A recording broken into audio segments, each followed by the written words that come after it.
Another admitted student surprise visit. This time we're in Parkersburg.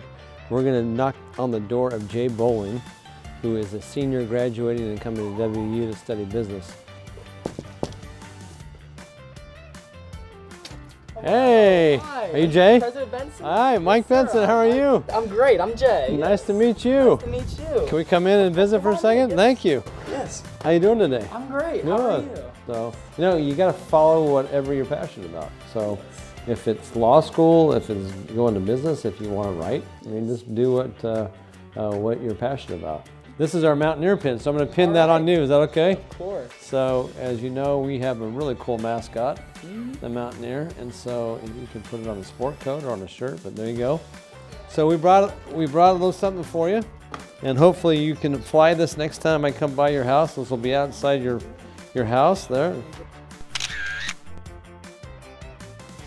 It was always going to be WVU. So we're glad you made the right choice. Oh, I agree. Plus your mom and dad, you probably a little pressure for them maybe?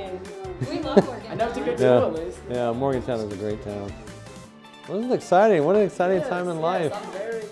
I'm looking forward. Well, congratulations again. Thank you so much. We're really happy to have you. Thank you for Very nice to meet stopping you. by. Thank you very much. So nice to meet you. Thank you very much.